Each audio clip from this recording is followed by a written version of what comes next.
Un homme, il vit dans une cage, mais la porte est ouverte, il peut sortir quand il veut, il le sait, il le sent, il en parle même. Mais il ne s'en va pas, parce que cette cage, c'est sa zone de confort, et il la connaît par cœur, et quelque part, ça le rassure. Dehors, c'est flou, inconnu, le changement, la peur. Dedans, même si ça fait mal, c'est familier. Il ne veut pas de liberté, il veut de la certitude, il veut ce qu'il connaît, même si ça le tue. Pourquoi l'homme reste enfermé dans cette cage ? J'en viens au fait.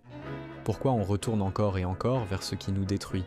Pourquoi notre esprit s'attache-t-il autant à ses propres failles, au point de répéter les mêmes erreurs en boucle ? Et pourquoi c'est si dur de s'arrêter ? Comment se forment les mauvaises habitudes ? Qu'est-ce qui les déclenche ? Qu'est-ce qui les alimente ? Et pourquoi, à un moment ou un autre, on finit tous par y tomber ? Contrairement à ce qu'on pense, la dépendance n'est pas un simple dysfonctionnement. C'est un mécanisme évolutif, une stratégie de survie que notre esprit a créée. Imagine, t'es un homme préhistorique, ton monde c'est la faim, le froid, le danger. Tu veux rester en vie, donc ton cerveau apprend à repérer ce qui te fait du bien. Il s'en souvient, et il te pousse à recommencer. Le plaisir, à cette époque, c'est un signal de survie. Mais c'était rare, et dur à obtenir. Pour avoir l'équivalent d'un burger aujourd'hui, il fallait parfois des jours de chasse, de la sueur, du sang. Des heures à cueillir, à courir, à lutter pour quelques calories. Le sucre, quasiment inexistant. Donc l'humain devait se battre pour chaque repas, pour chaque récompense. Aujourd'hui, c'est l'inverse. Un homme moderne peut commander une quantité de nourriture dont la recherche aurait pu enterrer toute la famille d'un homme préhistorique. On vit dans une époque d'hyperstimulation. On n'a plus besoin de chercher tout est là, tout de suite. Mais le cerveau n'a pas eu le temps de s'adapter à ces conditions et il n'était pas prêt pour autant de stimulation car il a été conçu pour vivre avec peu de ressources. Et comme il ne sait pas faire la différence entre ce qui est bon ou mauvais, il fonce.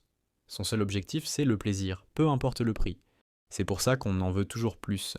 Plus de distraction, plus de dopamine. C'est notre logique évolutive, chercher ce qui nous fait du bien. Mais quand il y en a trop, une tolérance se crée. Le cerveau s'habitue. Et c'est là que ça devient un piège. Tu scrolles encore et encore sans même prendre de plaisir. C'est devenu un réflexe. Une routine vide. Ce truc qui devait nous aider, aujourd'hui, il nous détruit. C'est pour ça que tant de gens se sentent vides, déprimés, dépendants, sans vraiment savoir pourquoi. Toute dépendance, toute habitude suit un cycle. Et tout commence par un élément déclencheur. L'ennui, la solitude, le stress, face à ça, on cherche un échappatoire. On ouvre les réseaux, on scrolle, on se divertit, et on ressent un petit soulagement, une récompense. Le cerveau enregistre. Il comprend que, quand ça va mal, je fais ça, et ça va mieux. Et à force de répéter, ce mécanisme devient automatique. Il s'imprime dans le cerveau, il s'ancre. Et quand l'élément déclencheur revient, tu ne réfléchis même plus. Tu fais. C'est là que ça devient un problème. Normalement, le plaisir fonctionne en équilibre. Tu manges quand tu as faim, tu dors quand tu es fatigué. Mais avec des plaisirs artificiels et illimités, tout se dérègle. Le cerveau prend l'habitude d'aller vers la récompense la plus rapide, mais plus tu y vas, tu satures ton système de dopamine sans jamais être vraiment satisfait.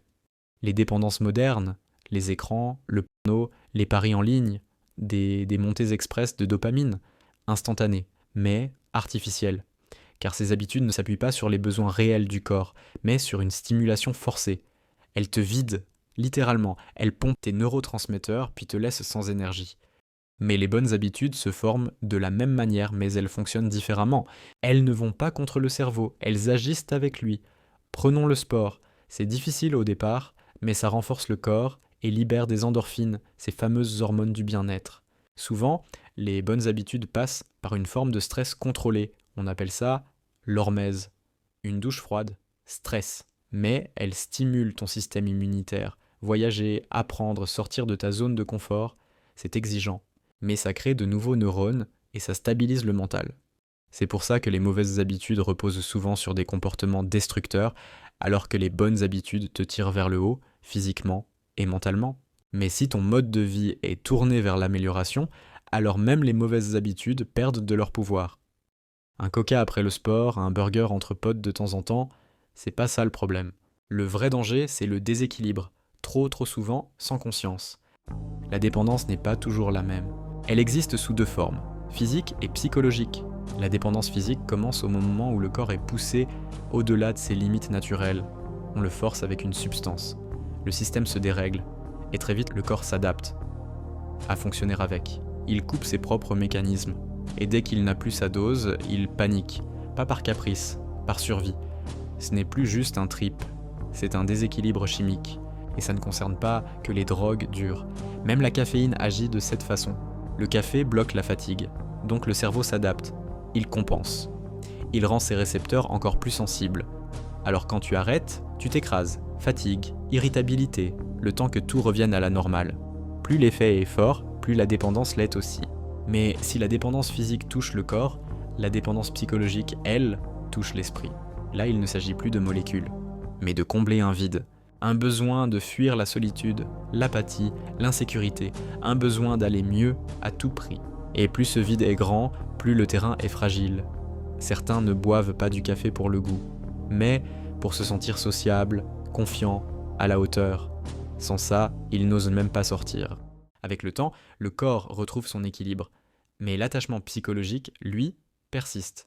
Ce n'est pas à la substance qu'on s'accroche, mais à l'effet qu'elle produit, à ce qu'elle nous fait fuir ou ressentir, de la confiance. Ou même de la tristesse. Oui, parfois on est accro à ce qui nous détruit, pas pour le mal en lui-même, mais pour l'état qu'il déclenche, une forme de confort. Même dans l'inconfort, on peut regretter une mauvaise relation, simplement parce qu'elle nous faisait nous sentir aimés.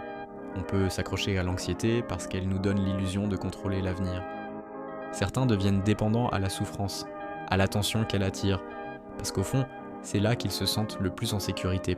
Le cerveau s'habitue, il ancre l'état, et ce qui est toxique devient familier. Alors on le recrée, même sans s'en rendre compte. Les gens habitués au chaos finissent par l'attirer. Ceux qui ont grandi dans la douleur la cherchent, même quand tout va bien. C'est pour ça qu'une dépendance ne se soigne pas, elle se comprend, elle se suit. Et avec du temps, elle peut entrer en rémission. Mais elle ne disparaît jamais vraiment. C'est jamais aussi simple, parce que derrière, c'est des blessures internes, un environnement toxique, des émotions, un contexte, c'est un nœud, pas juste un bouton off. Souvent, ce n'est même pas de notre faute. Et attention, faire quelque chose tous les jours, ce n'est pas forcément être dépendant. La vraie question, c'est pas est-ce que tu bois du café le matin, c'est est-ce que tu es capable de fonctionner sans. La nuance est là, elle se joue dans les détails, mais pour la voir, faut s'arrêter. Faut se demander pourquoi on tourne en boucle, et ça le monde s'en fout. Lui, il préfère que tu restes inconscient, distrait, docile. Ce système, il est littéralement conçu pour exploiter nos faiblesses. C'est pas une métaphore, c'est du business. Les applis, les pubs, les algorithmes, tout est fait pour t'attraper et te garder. Et c'est pas toi le problème. Derrière TikTok, Insta, il y a des centaines d'ingénieurs, de psychologues, d'experts en neurosciences. Tout cela pour une seule chose, te rendre accro. Optimiser chaque détail pour te garder scotché, te faire revenir encore et encore, quitte à bousiller ta concentration, ton temps, ta santé mentale. Parce qu'au bout, il y a de l'argent, beaucoup trop d'argent. Avant, les jeux racontèrent des aventures.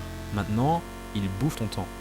Le porno déforme ta perception sur la sexualité et change ta manière d'aimer. La nourriture est boostée chimiquement pour être plus addictive. Le plus inquiétant, c'est que tout ça est devenu normal. Scroller pendant des heures, normal, qu'un ado voit plus de contenu pour adultes en un mois qu'il ne lira de livres dans toute sa vie, personne ne s'en étonne. Personne n'osera parler de dépendance, parce qu'on est tous dedans. Et quand tout le monde coule, plus personne ne crie. Dans ce système, on n'est pas juste des utilisateurs, on est devenu le produit. Le temps qu'on donne, l'attention qu'on perd. Tout se vend, rien n'est gratuit. Parce que oui, quand c'est gratuit, c'est toi le produit. Alors la vraie question, c'est pas qu'est-ce qui ne va pas chez toi, c'est comment tu fais pour ne pas sombrer dans un monde conçu pour te tirer vers le bas. Non, la volonté seule ne suffit pas. On entend souvent « Prends-toi en main, arrête d'être faible, cesse juste ». Mais si c'était si simple, pourquoi des millions échouent-ils malgré la prise de conscience ? Dans la Bible, même l'homme le plus fort, Samson, est tombé face à la luxure. Si quelqu'un avec sa force surhumaine a flanché, ça montre bien que la volonté a ses limites. La volonté, c'est une ressource limitée. Elle dépend du cortex préfrontal, la zone du cerveau qui décide et contrôle. Mais ce cortex se fatigue vite. Le stress, la pression constante, ça l'épuise. Quand il faiblit, on devient plus impulsif, moins concentré, plus passif. C'est pour ça que parfois, même en sachant ce qui nous fait du mal, on n'arrive pas à s'arrêter. Mais attention, ça ne veut pas dire que la volonté ne sert à rien. Au contraire, c'est la base de tout changement. Avec de l'entraînement, on peut renforcer notre contrôle. En 1972, l'expérience de la guimauve l'a montré. Une guimauve est offerte à chaque enfant. Si l'enfant résiste à l'envie de manger la guimauve, il en obtient par la suite 2 autres, en guise de récompense. Ceux qui y résistaient avaient plus de succès dans leur vie. Ils savaient gérer leurs envies, différer le plaisir. L'autodiscipline, c'est ça, apprendre à contourner la tentation, pas juste la subir. Faire une mauvaise habitude, c'est simple, c'est un automatisme. Presque la moitié de ce qu'on fait chaque jour se fait sans réfléchir. Le but, ce n'est pas d'écraser l'habitude, c'est de changer le circuit, modifier le déclencheur ou remplacer l'action. Commence petit. 1 page, 5 pompes. C'est la régularité qui compte, pas la performance. Mais parfois, le problème, c'est pas l'habitude, c'est ce qu'elle cache. Parce qu'une dépendance, c'est rarement un manque de volonté. C'est juste une façon de fuir. Un pansement sur une solitude, une angoisse, un vide. Le porno pour combler l'isolement. Les jeux pour fuir la réalité. Et si tu répètes ça, c'est peut-être qu'au fond, t'as fini par croire que la douleur, c'est tout ce que tu mérites. La vraie question, c'est pas comment j'arrête, c'est qu'est-ce que j'essaye d'éviter. Parce que tant que tu refuses de regarder ce qu'il y a derrière, tu feras que déplacer le problème. Du sucre à l'alcool, de Netflix au sport à outrance. Un poison en remplace un autre. Alors pose-toi une seule question. Si je pouvais remplacer cette habitude par quelque chose de plus sain, je demanderais quoi ? T'es pas faible, t'essaies juste de te réparer, avec ce que t'as sous la main. La liberté, c'est pas d'éviter la tentation, c'est de ne plus en avoir besoin. Aime-toi, c'est la seule dépendance qui en vaut vraiment la peine.